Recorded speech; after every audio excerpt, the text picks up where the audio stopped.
This is the heart. This is the superior. This is the inferior Vena cava. This is the subclavian artery. And this is the aorta. You saw that? Yep. And then This is the iliac This is the iliac artery. That's all right. Yep. So that's the subclavian vein right there. This is the superior vena cava, and down here. This is the renal artery, this red artery going into the kidney. Then right beside it is the renal vein.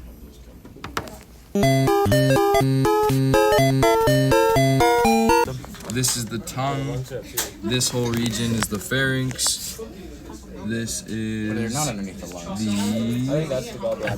this is the epiglottis, and then this is the esophagus.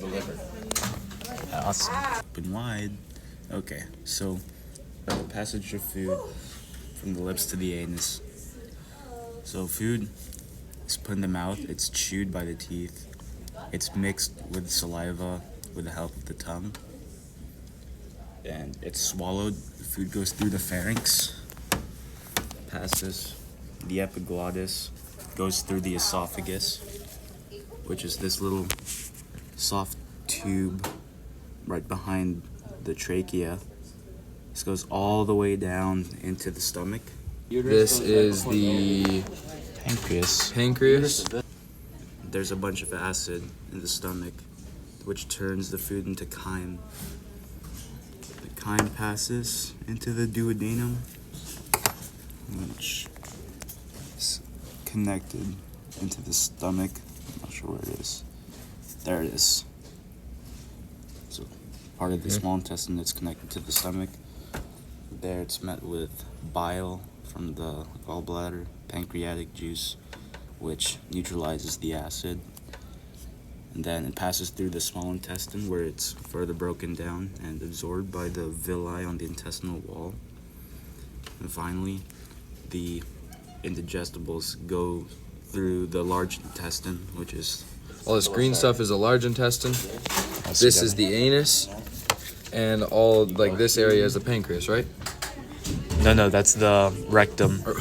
Rectum. Okay, like, wiggle the probe around. Okay. Like, yeah, that's the rectum. Yeah. That's the rectum. Yeah, exactly. Which goes down into the anus, and finally out the anus. This whole area is the rectum. And the butt.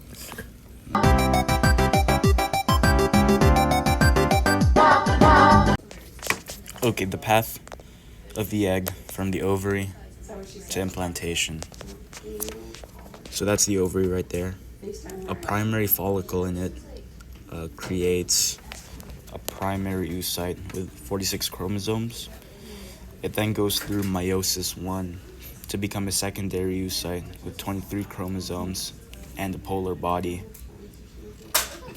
It then goes into a vesicular follicle, which secretes the secondary oocyte into the uterus, where it is fertilized, may or may not be fertilized.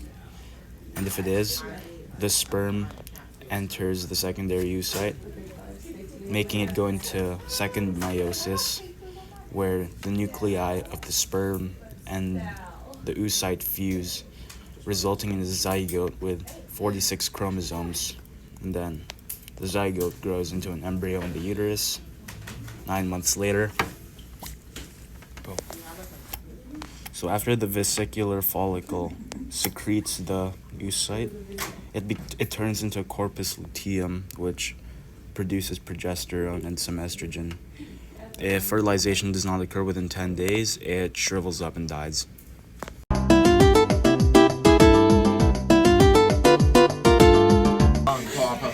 These are the lungs. This is the bronchi right here. Yeah, it's connecting the lung to the trachea. It's a little tube there, I don't know if you can see it. And this is the larynx right here. Yep. And what else am I showing? The trachea. And then the trachea is this whole tube coming down. And and what else? The diaphragm, it's on top of Yeah, that, and then that thing. this right here, we cut some of our diaphragm, but this is it right here.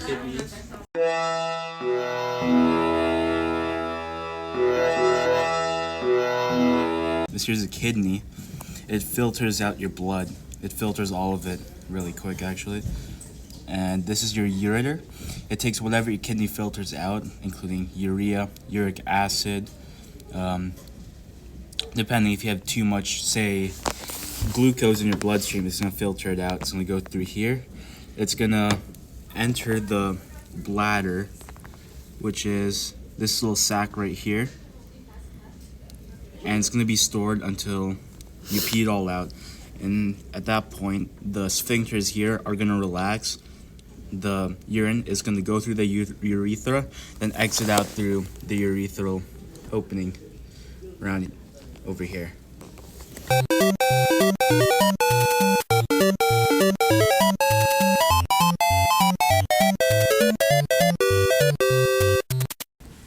So here we have the brain.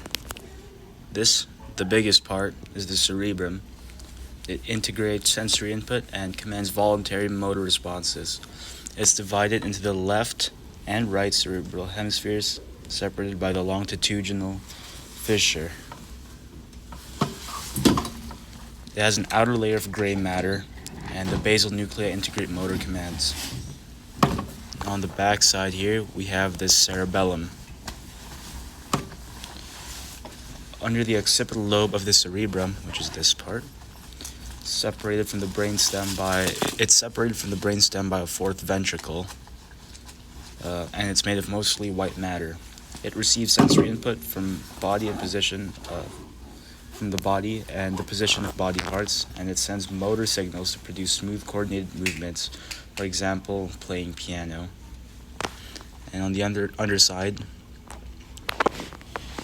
here we have the brainstem and the medulla oblongata. This controls your heartbeat, breathing, and blood pressure, and it's the reflex centers for vomiting, coughing, sneezing, hiccuping, and swallowing.